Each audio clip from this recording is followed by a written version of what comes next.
Just imagine you are a citizen in the former country of East Germany, or the DDR, or GDR if you're saying it in the English sense, which is split from the West with stark contrasts. The country which you live in is very state-oriented, which means almost everything is owned or monitored by the government. On the western side of Germany, people were driving cars. They were becoming more common and were an individual symbol of wealth.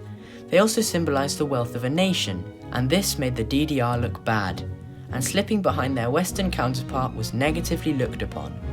And after all, they had a huge manufacturing industry, with goods being produced as cheaply and as quickly as possible. The DDR lacked raw materials, and as a result had a very advanced recycling system. In fact, children were encouraged to collect litter, which they could trade in for money at recycling centres. Of course, this was not introduced in favour of a cleaner environment. It encouraged children to act in a communal manner, promoting a socialist outlook in life. So the DDR needed a cheap to produce and to buy and easy to make automobile for its citizens, essentially a people's car. The TRABANT was the result of a planning process which had been intended to design a three-wheeled motorcycle.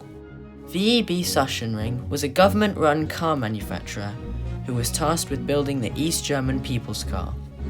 Engineers were challenged by the lack of steel, and therefore built the car out of a material called Duroplast, essentially recycled plastic. It was strong, light, and long-lasting. The car's name was derived from the Middle High German word TRABANT, which meant companion or satellite. The name was given to celebrate the Soviet Sputnik satellite. In 1957, the car was ready to be introduced. On the 7th of November, the first iteration of the TRABANT, the P50, was unveiled. The TRABANT P50, also known as the TRABANT 500, was powered by a two-cylinder, two-stroke engine and was terribly inefficient. The TRABANT travelled slowly and made a lot of noise. The cars had no fuel gauge, air conditioning, or indicator lights. The TRABANT weighed around 600 kilograms, and its 500cc, later updated to 650cc engine in 1962, provided a top speed of 65 miles per hour. In 1957, the design was relatively advanced actually, even by Western standards, and when available for purchase in 1958, owners would benefit from front-wheel drive and independent suspension. The TRABANT had a front, transversely mounted engine and front-wheel drive, in an era where many European cars were still using rear-mounted engines or front-mounted engines with rear-wheel drive. The price officially for a brand new TRABANT was 7,450 DDR marks, which was around £1,500 back then and around £11,500 today. And since this was a socialist government car, it took up to 15 years to acquire one.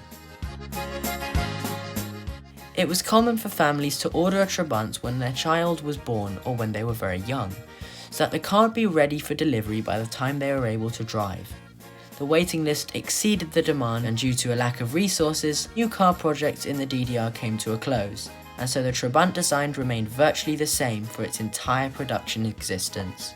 There were a few TRABANT models to choose from: the P50, commonly known as the 500, which was produced from 1957 to 1962, the 600, which was produced from 1962 to 1965, the 601, which was the most common and definitely the most successful model, produced from 1964 to 1990. The odd one out is the TRABANT 1.1, produced from 1990 to 1991 with a 1043cc Volkswagen 4-stroke engine. Technically speaking, the TRABANT had now outlasted the very country it was created in. Of course, each variant had their sub-variants. There were limousine, universal, and combined choices for the 500, 600, 601, and 1.1. The more advanced 601S had fog lamps, a rear white light, and an odometer. The 601 Deluxe, with two colours and a chrome bumper.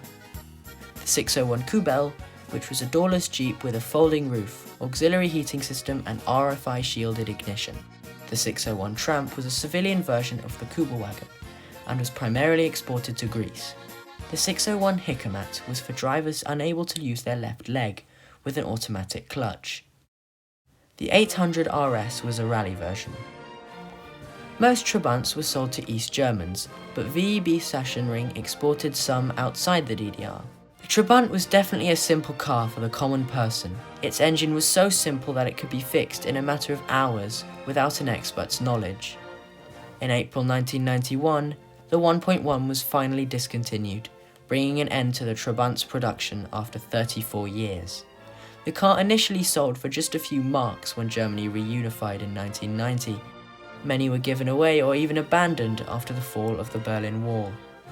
Trabants have, however, seen a resurgence in popularity in recent years.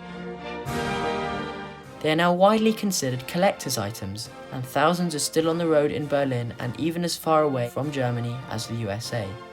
The Trabant museum, named Trabi World, celebrates this vehicle in Berlin today, and tours of the city are offered in this iconic East German car. So, would you buy a Trabant? Let me know in the comment section below.